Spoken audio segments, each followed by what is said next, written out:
बिस्मिल्लाहिर्रहमानिर्रहीम सल्लल्लाहु अलैहि वसल्लम। अस्सलाम वालेकुम क्लास 9। उम्मीद है आप सब खैरियत से होंगे। आज हम करेंगे एक्सरसाइज 3.2 के क्वेश्चन नंबर 4 को। इससे कबल हम प्रीवियस वीडियो में एक्सरसाइज 3.2 के क्वेश्चन नंबर 1, 2 एंड 3 को डिस्कस कर चुके हैं। इनका लिंक मैंने डिस्क्रिप्शन में दे दिया है, आप इनसे रिलेटेड भी लेक्चर ले सकते हैं। एक्सरसाइज 3.2 के क्वेश्चन नंबर 4 की जानिब चलते हैं। हमारा क्वेश्चन है verify the commutative properties of union and intersection for the following pairs of sets. तो हमने कम्यूटेटिव प्रॉपर्टी जो कि यूनियन की और इंटरसेक्शन की है उसको वेरीफाई करना है, और ये हमारे पास फर्स्ट पार्ट है जिसमें ए सेट और बी सेट की वैल्यू दी गई है। तो सबसे पहले हमें ये मालूम होना चाहिए कि कम्यूटेटिव प्रॉपर्टी कौन सी होती है। कम्यूटेटिव प्रॉपर्टी वो होती है जिसमें दो सेट्स का जिक्र किया जाता है, ठीक है। और यूनियन और इंटरसेक्शन, हमने कम्यूटेटिव प्रॉपर्टी यहाँ पे बुक पे मेंशन है। अगर हम पेज नंबर 45 पे आएँ तो यहाँ पे देखें हमारे पास कम्यूटेटिव प्रॉपर्टी ऑफ यूनियन में क्या है, A union B is equal to B union A, ठीक है। ये इसे हम कम्यूटेटिव प्रॉपर्टी ऑफ यूनियन कहते हैं। और A intersection B is equal to B intersection A, इसे हम कम्यूटेटिव प्रॉपर्टी ऑफ इंटरसेक्शन कहते हैं। तो इस क्वेश्चन के अंदर हमें इन दो प्रॉपर्टीज़ को वेरीफाई करना है। तो सबसे पहले हम कम्यूटेटिव प्रॉपर्टी ऑफ यूनियन को देख लेते हैं, ठीक है। वो हमारे पास क्या होती है, A union B is equal to B union A, ठीक है। तो सबसे पहले इसकी लेफ्ट हैंड साइड को सॉल्व करते हैं जो कि है ए यूनियन बी, ठीक है। तो ए यूनियन बी को सॉल्व करने के लिए हम क्या करेंगे, यहाँ पे लिखेंगे A union B is equal to, पहले हमारे पास यहाँ पे ए है तो ए सेट की वैल्यू को लिखेंगे और वो है 1, 2, 3, 4 एंड 5, ठीक है। उसके बाद यूनियन है तो यूनियन के लिए यहाँ पे यू लिखेंगे, और उसके बाद बी है तो यहाँ बी सेट की वैल्यू को लिखेंगे और वो क्या है 4, 6, 8 एंड 10, ठीक है। यूनियन का मतलब ये होता है कि हमने दोनों सेट्स के एलिमेंट्स को इकट्ठा करके एक सेट में लिखना होता है, ठीक है। तो यहाँ पे देखें इस सेट से हम 1 ले लेंगे, 2 ले लेंगे, 3 ले लेंगे, 4 ले लेंगे, 5 ले लेंगे। इस सेट में देखें 4 हमारे पास सबसे पहला एलिमेंट है तो 4 हम लिख चुके हैं, इसलिए इसको दोबारा से नहीं लिखेंगे। उसके बाद इस सेट से हम 6 लिख सकते हैं, 8 से लिख सकते हैं और 10 लिख सकते हैं, ठीक है। तो ये तमाम एलिमेंट्स जो हैं वो इन दोनों सेट्स के एक सेट में आ जाएंगे, इसे हम ए यूनियन बी कहते हैं, ठीक है। अब इसकी जो राइट हैंड साइड है इसको अगर हम देखें तो राइट हैंड साइड हमारे पास है बी यूनियन ए। तो अब हम बी यूनियन ए फाइंड करेंगे। इसमें हमारे पास पहले बी लिखा हुआ है तो यहाँ पहले बी सेट को लिखेंगे। तो बी सेट हमारे पास क्या है 4, 6, 8, 10, तो यहाँ पे आ जाएगा 4, 6, 8 एंड 10। उसके बाद इधर यूनियन है तो उसके लिए यहाँ पे यू लिखेंगे और फिर हमारे पास है ए, तो यहाँ ए सेट की वैल्यू को लिखेंगे और वो क्या है 1, 2, 3, 4, 5, ठीक है। तो 5 तक यहाँ पे हमारे पास जो है वो काउंटिंग आ जाएगी ए सेट के लिए। अब यूनियन में जैसा कि हमने प्रीवियस पार्ट में देखा कि वो तमाम एलिमेंट्स लिखने होते हैं जो कि दोनों सेट्स में मौजूद हों, ठीक है। तो इस सेट से हम 1 लिख लेंगे, 2 लिख लेंगे, 3 लिख लेंगे, 4 लिख लेंगे, 5 लिख लेंगे, ठीक है। तो 5 तक जो काउंटिंग है वो हमारी इस सेट से आ जाएगी इधर, जो कि इस सीक्वेंस में है, तरतीब से है। उसके बाद देखेंगे इधर इस सेट में 4 है तो 4 हम लिख चुके हुए हैं, तो 4 को दोबारा से लिखने की ज़रूरत नहीं है, एक एलिमेंट को एक ही दफ़ा लिखा जाता है। उसके बाद इधर से 6 लिख लेंगे, फिर 8 लिख लेंगे और फिर 10 लिख लेंगे, ठीक है। तो यूँ देखिए हमारा जो ए यूनियन बी का आंसर आया था वो भी 1, 2, 3, 4, 5, 6, 8, 10 है, और जो बी यूनियन ए हमने फाइंड किया वो भी 1, 2, 3, 4, 5, 6, 8, 10 है। तो इस तरह दोनों साइड्स हमारी इक्वल आ चुकी हैं। तो हम कह सकते हैं हैंस प्रूव्ड हुआ कि जो हमारे पास लेफ्ट हैंड साइड है हैंस वेरीफाइड, ठीक है। हमने वेरीफाइड कर लिया कि लेफ्ट हैंड साइड हमारी जो है वो इक्वल है राइट हैंड साइड के। तो इसके साथ ही हमने जो कम्यूटेटिव प्रॉपर्टी ऑफ यूनियन है उसको हमने वेरीफाई कर लिया। अब हम जो है वो कम्यूटेटिव प्रॉपर्टी ऑफ इंटरसेक्शन जो है A intersection B is equal to B intersection A, इसको हम जो है वो वेरीफाई करेंगे, ठीक है। और ये है A intersection B is equal to B intersection ए।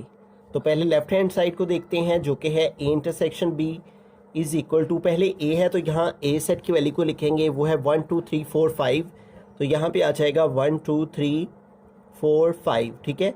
उसके बाद यहाँ पे इंटरसेक्शन है तो इंटरसेक्शन का सिंबल आ जाएगा, और देन हमारे पास यहाँ पे बी है तो यहाँ बी सेट की वैल्यू को लिखेंगे और बी सेट की वैल्यू है 4, 6, 8, 10, तो यहाँ पे आ जाएगा 4, 6, 8 एंड 10। तो इंटरसेक्शन का मतलब होता है वो एलिमेंट्स लिखना जो कि दोनों सेट्स में कॉमन हों, जो कि ए सेट में भी आ रहे हों और बी सेट में भी आ रहे हों। तो देखें कौन कौन से ऐसे एलिमेंट्स हैं जो कि दोनों सेट्स में कॉमन है। 1 देखें सिर्फ ए सेट में मौजूद है, बी में नहीं है। 2 भी सिर्फ ए सेट में है, 3 भी ए सेट में है। 4 देखें, 4 एक ऐसा एलिमेंट है जो कि दोनों सेट्स में है। 5 जो है वो दोनों में नहीं है। तो सिर्फ 4 एक ऐसा एलिमेंट है जो कि दोनों सेट्स में कॉमन है, ठीक है। तो लिहाजा ए इंटरसेक्शन बी में हमारे पास क्या आ जाएगा, सेट 4। अब दूसरी साइड को देखते हैं तो वो है बी इंटरसेक्शन ए। तो अब पहले हमें बी सेट की वैल्यू को लिखना है और बी सेट की वैल्यू है 4, 6, 8, 10। तो यहाँ पे आ जाएगा 4, 6, 8 एंड 10 और उसके बाद है इंटरसेक्शन।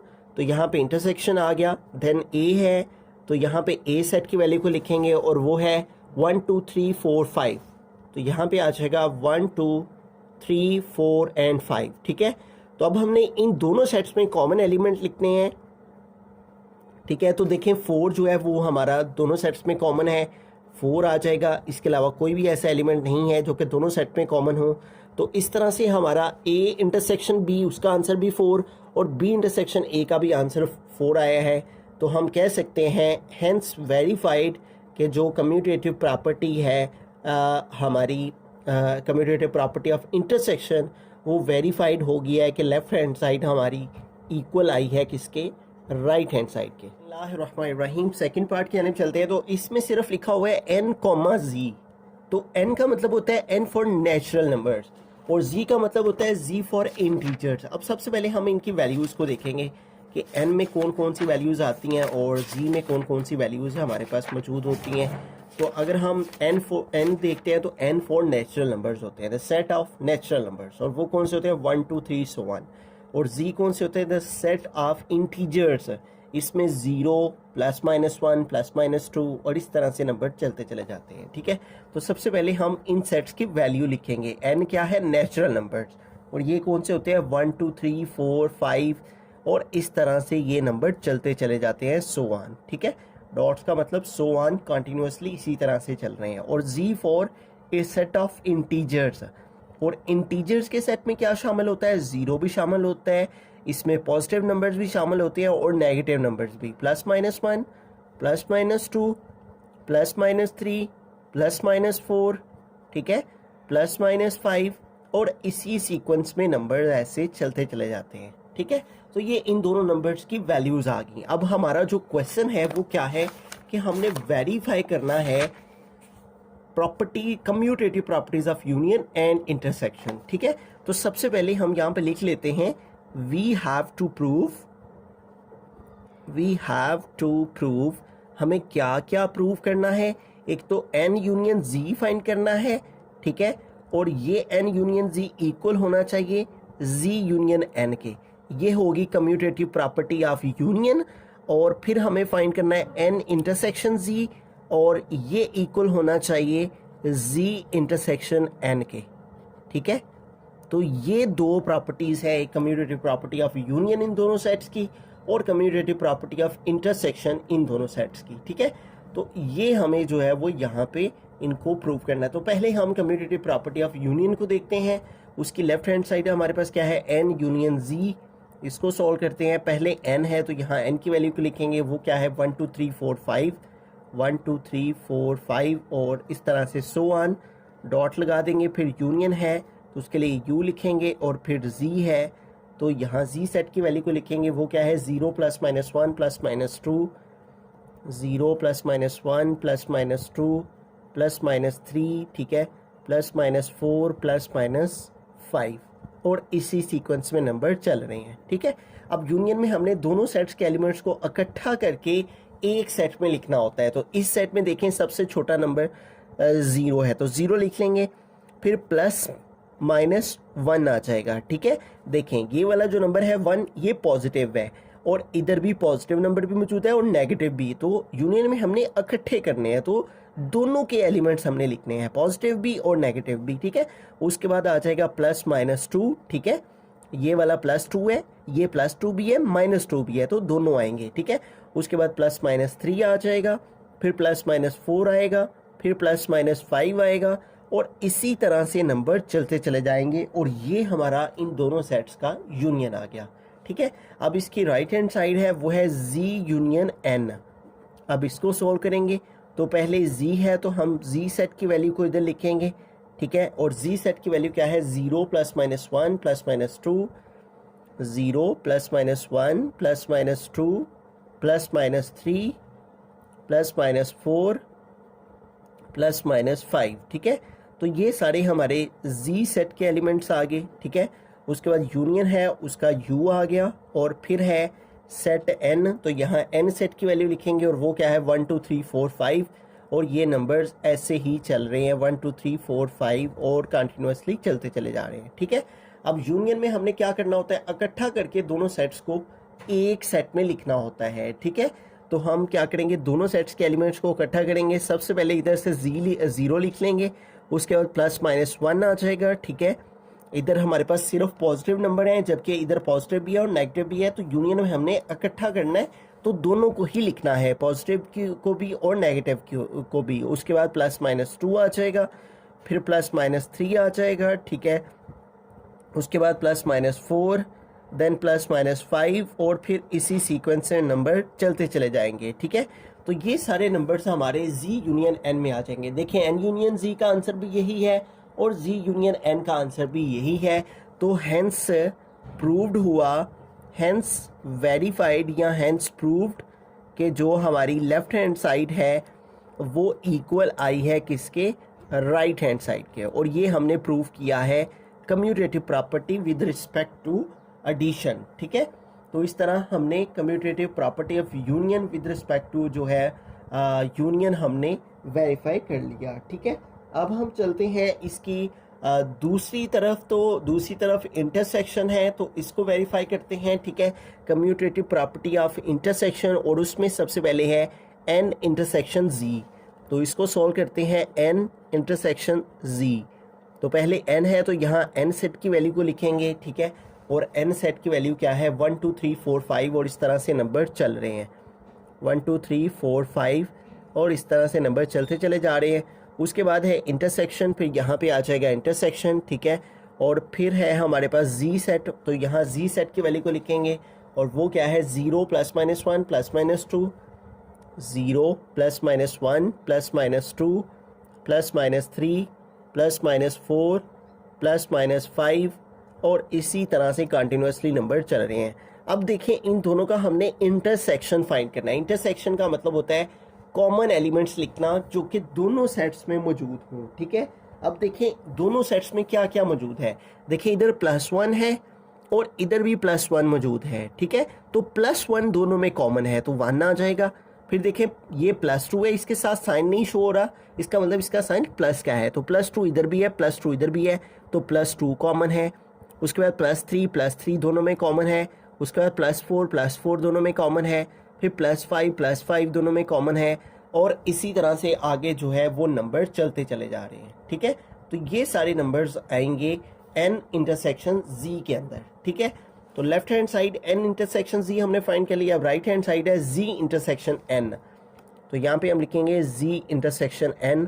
अब इसको हम देखेंगे, सॉल्व करेंगे, तो पहले z है तो यहाँ z की वैल्यू लिखेंगे, वो है 0 plus minus 1 plus minus 2, 0 plus minus 1 plus minus 2 plus minus 3 plus minus 4 plus minus 5, और इसी तरह से नंबर चल रहे हैं। ठीक है, उसके बाद है इंटरसेक्शन, तो यहाँ पे आ जाएगा इंटरसेक्शन। फिर है हमारे पास n फॉर नेचुरल नंबर्स, तो यहाँ नेचुरल नंबर्स n लिखेंगे, वो कौन से हैं 1 2 3 4 5, और इस तरह से नंबर चल रहे हैं, तो यहाँ पे आ जाएगा 1 2 3 4 5, और इसी सीक्वेंस में नंबर चलते चले जाएंगे। ठीक है, तो अब हमने इंटरसेक्शन लिखना है, वो नंबर्स लिखने हैं जो कि दोनों में कॉमन है। तो देखिए हमारे पास इधर +0 जो है वो दोनों में मौजूद नहीं है, 0 नहीं आएगा। उसके बाद देखिए +1 इधर भी है, +1 इधर भी है, तो +1 आ जाएगा। फिर +2 इधर भी है, +2 इधर भी है, तो +2 आ जाएगा। फिर +3 इधर भी है, +3 इधर भी है, वो आ जाएगा। फिर +4 दोनों में कॉमन है, +5 दोनों में कॉमन है, तो ये सारे नंबर जो हैं वो हमारे पास इस सेट में आ जाएंगे। ठीक है, तो देखें हमने n इंटरसेक्शन z फाइंड किया, उसमें भी 1 2 3 4 5, और z इंटरसेक्शन n फाइंड किया तो उसमें भी 1 2 3 4 5। तो हैंस वेरीफाइड हुआ कि जो हमारी कम्यूटेटिव प्रॉपर्टी ऑफ इंटरसेक्शन है वो हमारे पास जो है वो उसकी लेफ़्ट हैंड साइड इक्वल है किसके, राइट हैंड साइड के। ठीक है, हम इसकी जगह जो है वो भी लिख सकते हैं G N intersection G is equal G intersection N. ठीक है, और ये भी लिखते हैं तब भी ठीक है। बिस्मिल्लाहिर्रहमानिर्रहीम, थर्ड पार्ट के नेम चलते हैं। तो यहाँ पे हमारे पास वैल्यू है a is equal to x such that x belongs to real numbers and x greater than or equal to 0। ठीक है, इस सेट में वो कह रहा है कि x जो है वो बिलोंग कर रहा है रियल नंबर से। ठीक है, और एंड कौन से रियल नंबर, जो कि 0 भी शामिल है उसमें और 0 से ग्रेटर जितने भी हैं वो सारे शामिल हैं। जबकि बी सेट इक्वल है रियल नंबर्स के, आर फॉर रियल नंबर, यानी इसके अंदर सारे ही रियल नंबर्स आ जाएंगे। और ए सेट में कौन से आएंगे, जो कि 0 और 0 से ग्रेटर हैं। ठीक है, तो हमें क्या प्रूव करना है, वी हैव टू प्रूव, यहाँ पे लिख लेते हैं, we have to prove that कि हमें ए यूनियन बी फाइंड करना है जो कि इक्वल होना चाहिए किसके, बी यूनियन ए के।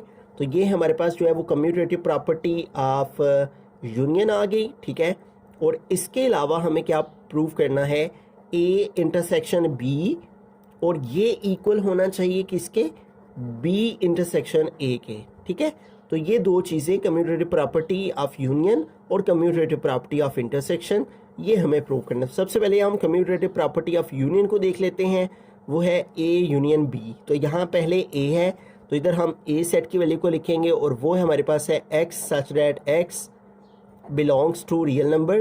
ठीक है, ये जो ई सा बना होता है इसका मतलब होता है बिलोंग्स टू, ये जो स्ट्रेट बार होती है इसका मतलब होता है such that belongs to real number, ये जो उल्टा वी होता है ये इसका मतलब होता है एंड। ठीक है, और x greater than or equal to 0। ठीक है, ये हमारे पास a की वैल्यू आ गई। उसके बाद यूनियन है तो यूनियन का u यहाँ पे आ जाएगा। उसके बाद b है तो b की वैल्यू क्या है, इज इक्वल टू r, तो यहाँ पे r आएगा। ठीक है, और हम इसको जो है वो कर्ली ब्रैकेट के बगैर भी लिख सकते हैं ऐसे। ठीक है, सिंपली r इसकी जगह पे लिख देंगे। अब यहाँ पे देखें, इस सेट में b रियल नंबर्स हैं, लेकिन कौन से हैं, जो कि greater than or equal to 0 हैं। ठीक है, और इसमें यूनियन आर है, यानी सारे ही रियल नंबर्स हैं। ठीक है, तो जब हम इसका आंसर लिखेंगे तो उसमें हमारे सारे रियल नंबर्स आ जाएंगे, यानी greater than or equal to 0 भी आ जाएगा। और ये चूंकि आर है और आर का मतलब है रियल नंबर, यानी रियल नंबर कौन से होते हैं, मैं एक दफ़ा आपको स्टार्ट से यूनिट 1 में हमने डिस्कस किया था।